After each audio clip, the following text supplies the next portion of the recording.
Hello everybody and welcome to another Twilight Zone review. Today it's Season 2, Episode 5, The Howling Man, written by Charles Beaumont, and starring H.M. Wynant as David Ellington, Robin Hughes as the Howling Man, and John Carradine as Brother Jerome.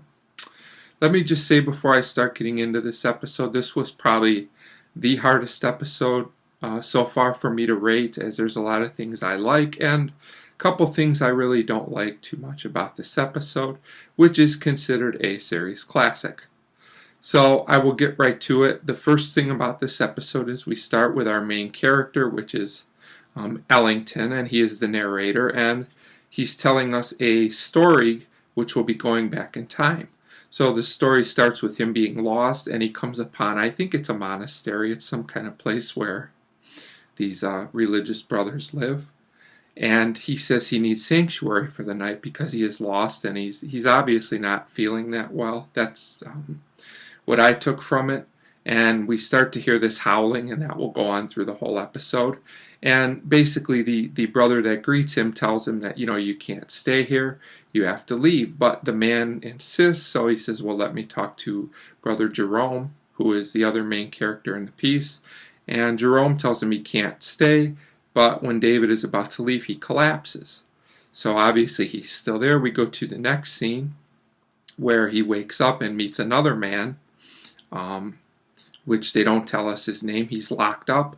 And his side of the story is that Brother Jerome is mad and that he imprisoned him there over jealousy. So basically then, the man wants to be let out, and Ellington says, well, I have to talk to Brother Jerome, get his side before I do anything. So basically you can tell Ellington's not sure at this point. So he talks to Brother Jerome, who doesn't really want to give the full story, but Ellington pretty much insists. And, Brother Jerome comes right out and tells him that this is not a man. The reason he's locked up is because he is the devil. Now, before I go to the second half of the episode, let me just say this episode has an interesting mythology that's set up well. I don't really totally like the way the execution was done. I understand during the times why it was done this way, but I think it could have been done better. So I'll just go through the rest of the episode and then give my thoughts. So he basically explains the story that he was able to capture this man, that he recognized him because what happened is the world was in chaos for like 5 years, I believe it was, but one village kept their faith. So they were able to overcome this chaos, and that is where Brother Jerome recognized this man. He was somehow able to capture him and imprison him with this staff. He carries a staff with him, and there is a staff on the door where he's imprisoned, and this symbol is the only thing that can keep, this man, the Howling Man, locked up. And Ellington says, well, how do you know? What proof do you have that this man is this way? And Brother Jerome says it's because now there's been peace on earth for quite a while. So he equates those two things together. But is that really proof just because you have this guy locked up? That seems like a lot of coincidences there. So the mythology's good. I'm not sure I buy the reasoning. I'm not sure that that's really total proof. And then they go on to keep talking. And, they talk about some interesting things about, because Ellington's argument is, well, there's still things in the world, that aren't good, like sickness and things. And Brother Jerome says that's because man creates a lot of his own problems, which is true. He says what the devil creates is the big catastrophes. But then he goes on to say things like war.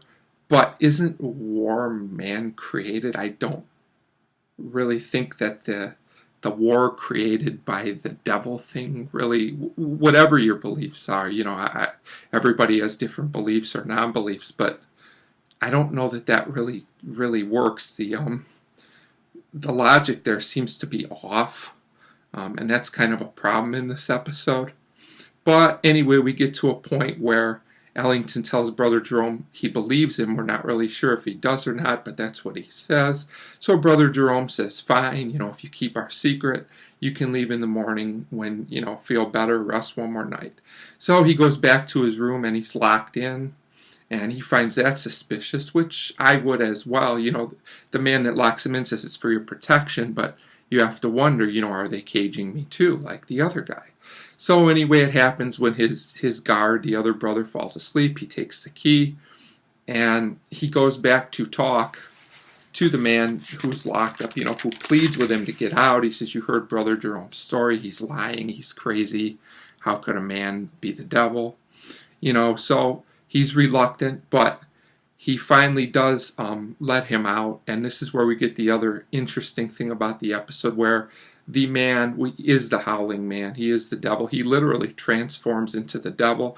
The transformation's done very well. It's creepy, it's disturbing, and it's very well filmed, especially for its time.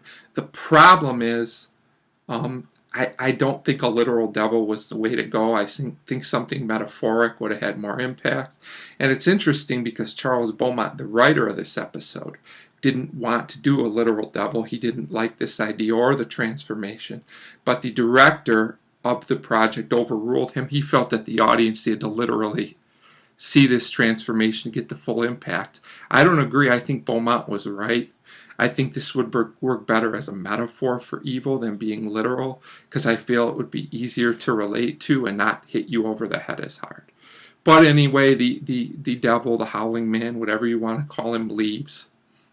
And, Brother Jerome comes back, and Ellington basically apologizes and says, I'm sorry, I saw him, but I didn't recognize him. But you didn't really see him. He was just you didn't literally see him. It's a little confusing. You heard about him from Brother Jerome, but there was really no proof. So Jerome tells him, that's man's weakness, seeing, not believing. Whether you buy that or not is up to you. I just found this whole thing didn't work that well, but whatever there. So we go back to the present, and we find out the person he's been telling this story to, other than us, was his maid, and it's a warning for her not to let the howling man out.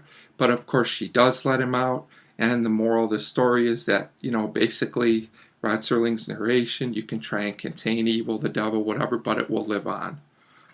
Anyway, it'll always be there somewhere.